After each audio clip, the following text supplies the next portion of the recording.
Bayangkan sejenak momen ketika napas terakhir kita terhembus.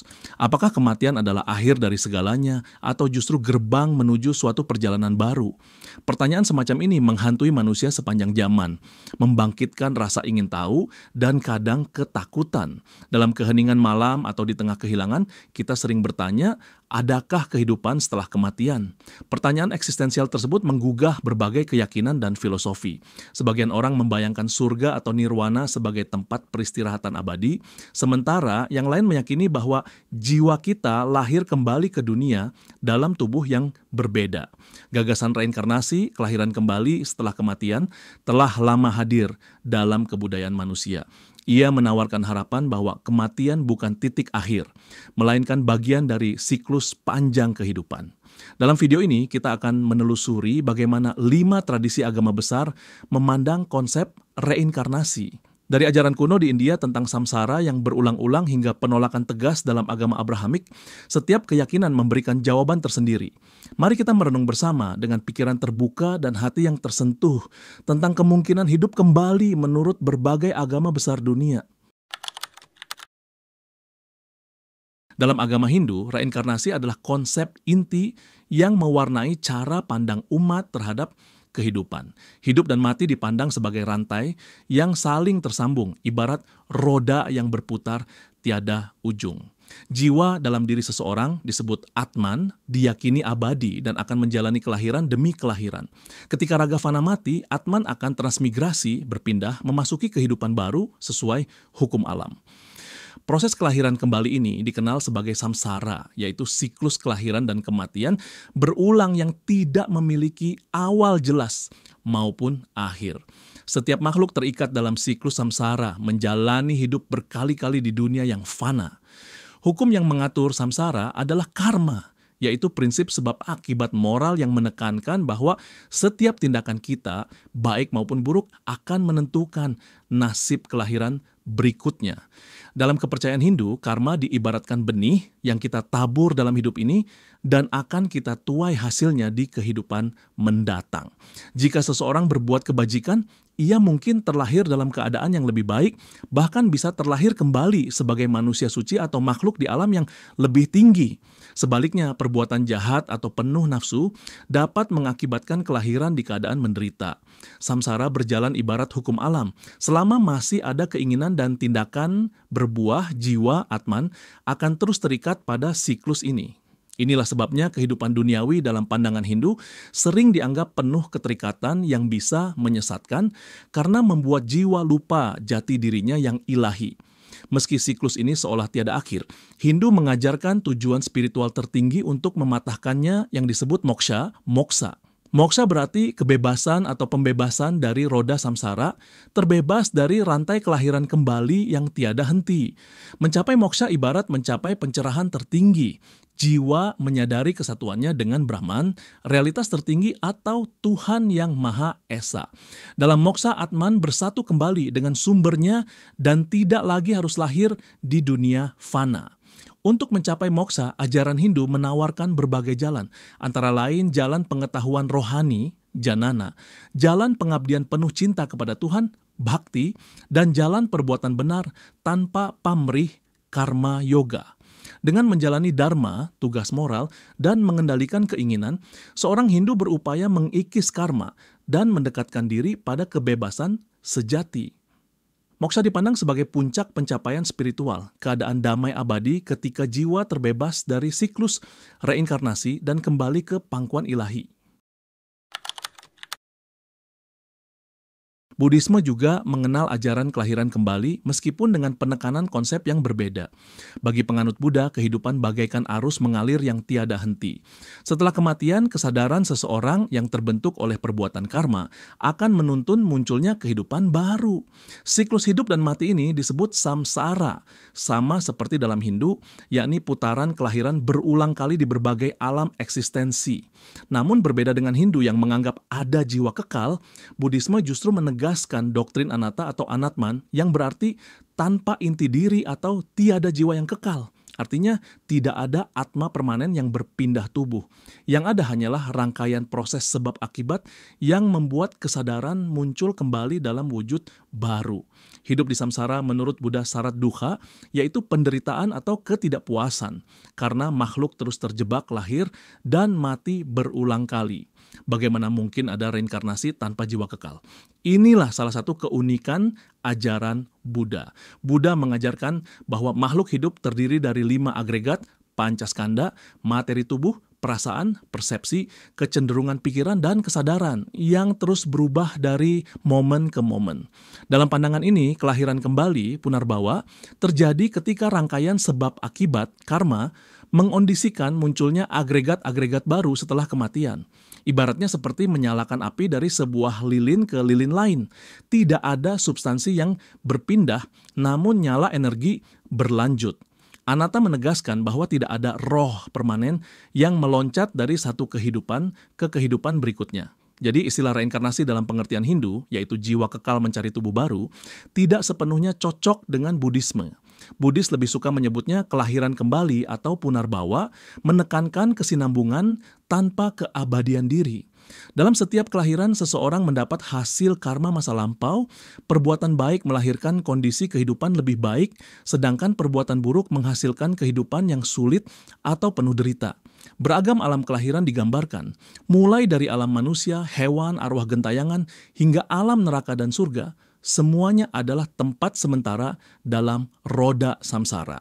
Tujuan tertinggi Buddhisme adalah mematahkan siklus samsara ini melalui nirwana, nibbana. Nirwana berarti padamnya api. Padamnya api nafsu, kebencian, dan kebodohan batin yang menjadi akar dukkha. Ketika seseorang mencapai pencerahan sempurna, ia merealisasi nirwana. Segala keinginannya padam, karma baru tak lagi terbentuk, dan siklus kelahiran ulang pun terhenti.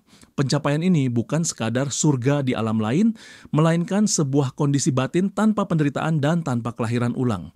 Sang Buddha sendiri saat mencapai pencerahan dikatakan melihat riwayat banyak kehidupannya di masa lampau sebagai bukti kenyataan kelahiran kembali. Namun beliau juga menunjukkan jalan untuk bebas darinya. Melalui disiplin moral, meditasi, dan kebijaksanaan, para penganut Buddha berupaya mengikis karma buruk dan menambah karma baik. Meski begitu, membebaskan diri sepenuhnya dari samsara membutuhkan pemahaman mendalam akan anatta, menyadari bahwa tiada aku yang benar-benar mati atau lahir. Ketika nirwana tercapai, bagaikan lilin yang padam, sang arus kehidupan menemukan kedamaian paripurna di luar lingkaran reinkarnasi. Beranjak ke Jainisme, kita menemukan ajaran yang juga berakar dari India kuno dengan penekanan sangat kuat pada reinkarnasi. Bagi umat Jain, setiap makhluk hidup memiliki jiwa yang kekal yang disebut jiva. Tak hanya manusia, tetapi hewan, tumbuhan, bahkan mikroorganisme pun memiliki jiva. Jiwa-jiwa ini pada dasarnya suci dan abadi, namun terperangkap dalam siklus kelahiran kembali karena terikat oleh karma. Menariknya, Jainisme memandang karma bukan sekadar konsep abstrak perbuatan, melainkan zat halus yang nyata. Karma digambarkan sebagai partikel-partikel halus yang melekat pada jiva akibat tindakan dan emosi. Seperti debu menempel pada minyak, begitulah karma melekat pada jiwa dan membebaninya. Selama jiwa masih tertutupi oleh timbunan karma, ia akan terus mengalami samsara, berkelana melalui kelahiran demi kelahiran di berbagai alam eksistensi, manusia, hewan, neraka, atau alam dewa tanpa henti. Dalam filosofi Jain, penjelasan tentang reinkarnasi sangat rinci. Jiwa yang penuh karma akan tenggelam dalam roda samsara, sedangkan jiwa yang berhasil membersihkan dirinya akan terangkat menuju kebebasan. Setiap tindakan, pikiran, dan bahkan perasaan menghasilkan getaran halus yang dapat menarik partikel karma. Misalnya kemarahan, keserakahan, atau egois akan mendatangkan karma buruk yang mengotori jiwa, sedangkan belas kasih dan pengendalian diri membantu mencegah penumpukan karma. Akibat akumulasi karma inilah jiva terlahir kembali sesuai kualitas karmanya. Jiwa yang syarat kekerasan mungkin lahir di alam rendah atau penuh penderitaan, sedangkan jiwa yang dipenuhi kebajikan dapat lahir di kondisi lebih mulia. Siklus reinkarnasi Jain tidak memiliki permulaan yang diketahui. Ia berlangsung sejak waktu tanpa awal. Kebanyakan jiva berada di lingkaran ini dan terus mengalaminya hingga entah kapan. Namun, Jainisme membawa pesan harapan bahwa ada ujung jalan bagi yang mau berusaha keras. Tujuan akhir Jainisme adalah mencapai moksha, kadang disebut juga kepala jnana atau kebebasan total. Suatu keadaan ketika jiwa sepenuhnya bebas dari ikatan karma dan samsara. Untuk mencapai pembebasan ini, jalan yang ditempuh luar biasa berat dan bersifat asketis. Para penganut Jain diajarkan untuk menjalani disiplin spiritual ketat, ahimsa atau tanpa kekerasan yang absolut, bahkan tidak menyakiti serangga sekalipun, melepaskan kemelekatan duniawi, berpuasa, bermeditasi, dan mengendalikan hawa nafsu secara ekstrim. Dengan cara hidup yang sangat sederhana dan disiplin inilah, tumpukan karma yang melekat pada jiwa perlahan dibakar habis. Ibarat balon yang dilepaskan bebannya, jiwa yang terbebas dari karma akan terangkat naik.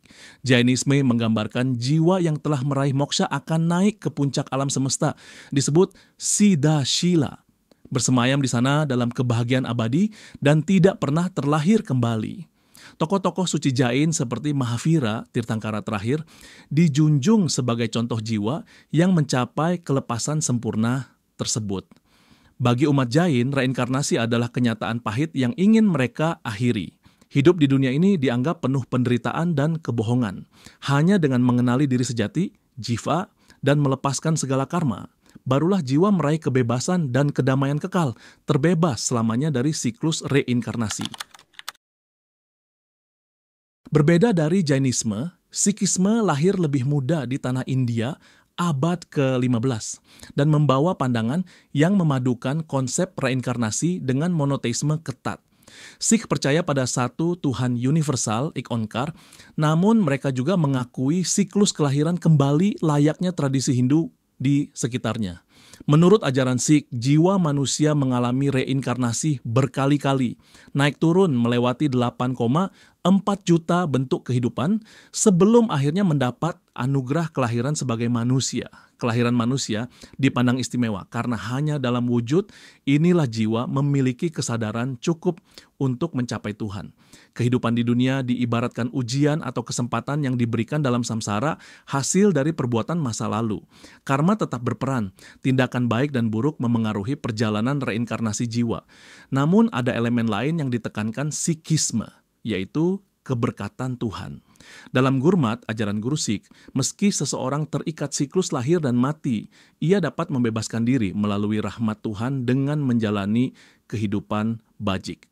Siklus kelahiran kembali ini disebut coming and going, datang dan pergi, dalam terminologi Sikh dan dipandang sebagai proses yang harus dijalani hingga jiwa siap bersatu dengan Sang Pencipta. Dalam praktiknya, Sikhisme mengajarkan agar pemeluknya tidak terlalu terikat pada hitungan pahala dosa secara mekanis. Fokusnya adalah membentuk kesadaran akan Tuhan dalam keseharian. Umat Sikh meyakini bahwa untuk memutus rantai reinkarnasi, seseorang harus menghabiskan hidupnya dalam meditasi akan nama Tuhan, Naam Simran, melayani sesama dengan ikhlas, seva, dan menjauhi ego. Ego atau haumai dianggap penghalang utama yang membuat jiwa terpisah dari Tuhan dan terjebak lahir berlahir kembali. Dengan merendahkan ego dan selalu ingat kepada Tuhan dalam setiap perbuatan, jiwa perlahan dimurnikan. Konsep mukti dalam Sikhisme merujuk pada pembebasan spiritual, tidak hanya bebas dari siklus lahir mati, tapi juga mencapai penyatuan dengan Tuhan. Uniknya, berbeda dari beberapa tradisi India lainnya, Sikhisme tidak menganjurkan hidup menyendiri atau asketisme ekstrim untuk mencapai pembebasan. Guru Nanak dan guru-guru Sikh berikutnya menekankan pentingnya hidup berkeluarga dan bekerja dengan jujur sebagai ladang spiritual. Dunia ini bukan untuk ditolak, melainkan tempat manusia mempraktikkan kebajikan. Pembebasan mukti bisa dicapai sambil hidup di dunia tapi tidak terikat duniawi. Artinya, berkeluarga, bekerja, dan berbuat baik, semuanya diarahkan demi Tuhan. Kebaikan yang dilakukan dalam hidup ini dipandang mempersiapkan jiwa untuk menerima anugerah Tuhan kelak. Menurut ajaran Sikh, setelah kematian, nasib jiwa sepenuhnya di tangan Kartar, Sang Pencipta. Jiwa orang benar yang selalu mengingat Tuhan akan diarahkan menuju persatuan dengan Tuhan di hadiratnya, digambarkan sebagai memasuki mahkamah ilahi yang penuh kasih. Inilah bentuk surga dalam pemahaman Sikh, kedekatan abadi dengan Tuhan, terbebas dari siklus reinkarnasi. Keyakinan akan reinkarnasi dipadukan dengan konsep akhirat, karena pada akhirnya jiwa bersih tidak lahir lagi, melainkan tinggal bersama Sang Kekasih abadi. Dengan demikian, Sikhisme memberikan perspektif yang menyentuh. Hidup ini adalah kesempatan emas untuk mengenal Tuhan. Kematian pun tak perlu ditakuti sebab bagi jiwa yang telah menyatu dalam cintanya, kematian hanyalah akhir dari perjalanan duniawi dan awal dari persatuan abadi. Reinkarnasi bagi umat Sikh adalah mekanisme keadilan ilahi. Jiwa memperoleh banyak kesempatan untuk tumbuh, namun tujuan akhirnya adalah melampaui siklus itu melalui devosi, perbuatan mulia, dan rahmat Tuhan yang membebaskan. Beranjak ke tradisi Abrahamik, yaitu Islam, Kristen, dan Yahudi, kita memasuki wilayah keyakinan yang berbeda secara fundamental. Ketiga agama ini secara resmi menolak konsep reinkarnasi dalam doktrin arus utamanya.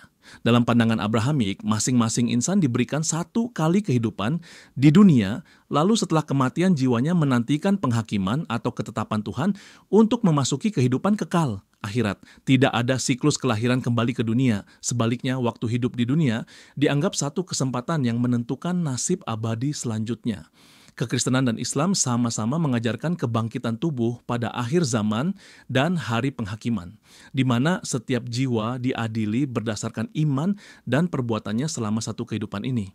Bagi orang beriman dan benar, tersedia kehidupan kekal yang penuh bahagia, digambarkan sebagai surga.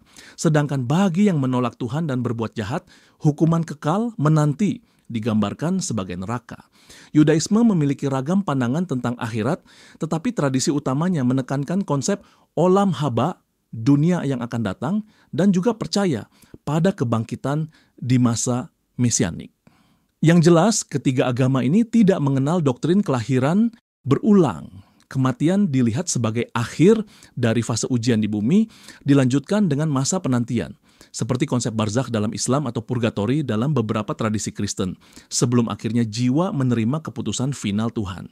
Dengan demikian, garis waktu kehidupan menurut agama-agama Abrahamik itu linear, dari kelahiran, hidup sekali, lalu mati, kemudian langsung menuju alam baka, akhirat, bukan melingkar kembali ke dunia. Meskipun siklus reinkarnasi tidak diakui secara resmi, menariknya ada beberapa aliran mistik di dalam tradisi Abrahamik yang mengadopsi gagasan serupa reinkarnasi. Misalnya, dalam Islam terdapat kelompok-kelompok minoritas bermazhab tasawuf, sufi, atau sekte heterodoks tertentu yang mempercayai perpindahan jiwa. Beberapa ajaran sufi memandang kehidupan spiritual sebagai perjalanan jiwa kembali menuju Tuhan melalui banyak tahap, dan sebagian di antaranya terpengaruh budaya setempat mengakui kemungkinan jiwa lahir kembali dalam bentuk lain. Sejarah mencatat bahwa pada masa awal Islam, keyakinan reinkarnasi dianggap menyimpang dan para khalifah bahkan pernah menindak tegas kaum Manikean dan lainnya yang meyakininya. Namun hingga kini sebagian kecil komunitas Muslim di Asia Selatan dan Asia Tenggara masih memegang kepercayaan reinkarnasi, seringkali sebagai warisan tradisi sebelum Islam. Contoh nyata adalah sekte Drus di Timur Tengah atau beberapa kelompok sufi tertentu yang mempercayai transmigrasi roh. Mereka menganggap bahwa jiwa mungkin bereinkarnasi beberapa kali sebagai sarana pensucian, hingga akhirnya mencapai perjumpaan dengan ilahi. Tentu pandangan ini bukan bagian dari arus utama Islam, melainkan kepercayaan esoteris segelintir kelompok. Dalam tradisi Yahudi, arus utama, misalnya Yudaisme Ortodoks Reformasi, lebih menitikberatkan ketaatan hukum Tuhan di dunia ini untuk mendapat balasan di akhirat dan tidak mengajarkan reinkarnasi secara terbuka. Namun cabang mistiknya, yaitu Kabalah, justru memiliki doktrin reinkarnasi yang kaya dan kompleks. Para mistikus Yahudi percaya pada Gilgul Neshamot, yang artinya pengembaraan pengguliran jiwa-jiwa. Inilah konsep reinkarnasi dalam Kabalah. Menurut ajaran Kabalah, jiwa seseorang bisa lahir kembali berkali-kali ke dunia untuk memenuhi misi spiritualnya atau memperbaiki kesalahan dari kehidupan sebelumnya. Keyakinan ini menjadi landasan di kalangan Yudaisme Hasidik yang sangat dipengaruhi Kabalah, sehingga di komunitas Hasidik, kepercayaan akan reinkarnasi jiwa cukup umum. Kabalah menjelaskan bahwa jiwa-jiwa manusia biasanya bereinkarnasi sebagai manusia lagi, tidak turun ke bentuk hewan kecuali dalam pengecualian khusus menurut kehendak Tuhan. Sejumlah karya kabalistik seperti Syaar Hagil Gulim karangan Rabbi Chaim Vital yang berdasarkan ajaran Ishak Luria membahas rinci proses reinkarnasi ini.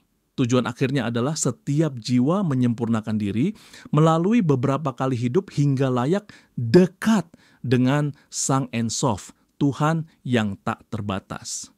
Meskipun demikian, di luar kalangan mistik, kebanyakan rabi Yahudi tradisional tidak terlalu menonjolkan konsep ini dalam pengajaran sehari-hari. Bagaimana dengan kekristenan? Secara resmi, Kristen arus utama, Katolik, Protestan, Ortodoks, menolak reinkarnasi. Namun sepanjang sejarah ada juga kelompok-kelompok mistik atau bidat Kristen yang sempat menganut gagasan reinkarnasi. Contohnya, sekte Qatar di abad pertengahan Eropa diketahui mempercayai jiwa akan lahir kembali hingga bersih dari dosa. Beberapa tokoh awal gereja seperti Origen pernah berspekulasi tentang pra-eksistensi jiwa yang kemudian dianggap heretik oleh konsili gereja. Di era modern, aliran esoteris seperti teosofi atau New Age Christianity memasukkan reinkarnasi dalam interpretasi spiritual mereka, meski itu berada di luar lingkup gereja resmi. Secara umum, baik dalam Kristen maupun Islam, keyakinan reinkarnasi dianggap menyimpang dari doktrin dasar bahwa manusia ditetapkan untuk mati hanya satu kali, sesudah itu dihakimi. Ibrani 9 ayat 27 dalam Alkitab. Oleh karena itu, pandangan resmi Abrahamik menegaskan bahwa tanggung jawab manusia terletak pada kehidupan yang satu ini. Hidup sekarang dipandang krusial karena tidak ada kesempatan ulang. Setiap jiwa mesti mempersiapkan diri sebaik mungkin untuk akhirat tanpa mengharapkan ada kehidupan kedua di bumi. Dari uraian tadi terlihat jelas betapa beragamnya jawaban manusia atas misteri kehidupan setelah kematian. Reinkarnasi bagi sebagian tradisi adalah laksana benang merah yang menghubungkan eksistensi kita dari satu kehidupan ke kehidupan berikutnya. Sementara bagi tradisi lain, kematian adalah pintu menuju realitas tunggal yang kekal. Masing-masing agama besar menawarkan kearifan tersendiri. Hindu, Buddha, Jain, dan Sikh membawa pesan bahwa hidup ini adalah bagian dari siklus agung di alam semesta, suatu kesempatan untuk belajar, berbuat baik, dan berkembang secara spiritual, hingga akhirnya dapat terbebas dari putaran tersebut. Sebaliknya, agama-agama Abrahamik mengingatkan kita akan pentingnya kehidupan sekarang sebagai satu-satunya ladang untuk menabur kebaikan sebelum menuai hasil abadi kelak. Meski berbeda, semuanya berusaha menjawab pertanyaan sama. Apa makna kematian dan apa yang menanti setelahnya? Tidak ada satu jawaban universal, namun justru di dalam keragaman itu tersimpan kekayaan perspektif tentang tujuan hidup manusia. Secara netral namun menyentuh, kita dapat melihat benang merah berupa harapan di balik setiap kepercayaan. Bagi yang meyakini reinkarnasi, ada penghiburan bahwa selalu ada kesempatan kedua, ketiga, dan seterusnya bagi jiwa untuk memperbaiki diri, bahwa kesalahan di satu hidup bukan akhir segalanya karena roda waktu memberi peluang penebusan di kehidupan selanjutnya. Konsep karma mengajarkan tanggung jawab moral yang melampaui satu umur. Setiap tindakan kita memiliki konsekuensi yang mungkin kita tanggung di kehidupan ini atau nanti. Sementara itu, tradisi yang menolak reinkarnasi menekankan nilai keselamatan dan rahmat dalam satu kali hidup, suatu ajakan agar manusia menghargai setiap detik umur yang dimiliki, hidup dengan kebajikan dan iman. Karena waktu yang terbatas ini sangatlah berharga. Keyakinan akan satu kehidupan diikuti penghakiman, memberikan urgensi untuk mengisi hidup dengan makna dan kebaikan sekarang juga, tanpa menunda-nunda, seolah ada kehidupan kedua. Terlepas dari perbedaan pandangan, semua ajaran itu mendorong manusia untuk hidup lebih baik dan mencari arti yang lebih mendalam dari keberadaan kita. Di akhir perjalanan reflektif ini, kita diajak merenung bagaimana keyakinan tentang kehidupan setelah mati memengaruhi cara kita menjalani hidup hari ini. Apakah gagasan terlahir kembali membuat kita lebih bijak dalam bertindak, atau justru keyakinan akan satu kehidupan mendorong kita memberi yang terbaik saat ini juga? Pertanyaan-pertanyaan tersebut kembali ke lubuk hati masing-masing.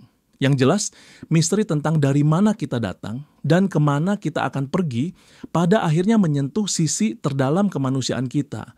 Mungkin seperti dikatakan dalam berbagai bahasa dan tradisi, hidup adalah sebuah lingkaran, entah secara harfiah melalui reinkarnasi, entah secara simbolis melalui warisan dan ingatan. Dan kematian bukanlah lawan dari kehidupan, melainkan bagian darinya. Dengan pemahaman lintas iman ini, semoga kita kian menghargai hidup yang kita jalani sekarang. Toh, entah ada kehidupan selanjutnya atau tidak, setiap perbuatan dan kasih yang kita tebarkan di dunia ini akan lahir kembali dalam kenangan dan dampaknya bagi semesta. Apakah kita akan hidup lagi setelah mati? Biarlah itu menjadi rahasia ilahi. Yang dapat kita lakukan adalah menjalani hidup dengan penuh makna, seolah-olah setiap momen adalah kesempatan berharga bagi jiwa kita dalam perjalanan panjang menuju cahaya kebenaran. Selamat merenung dan menemukan makna Anda sendiri dalam kisah besar, reinkarnasi dan kehidupan setelah kematian.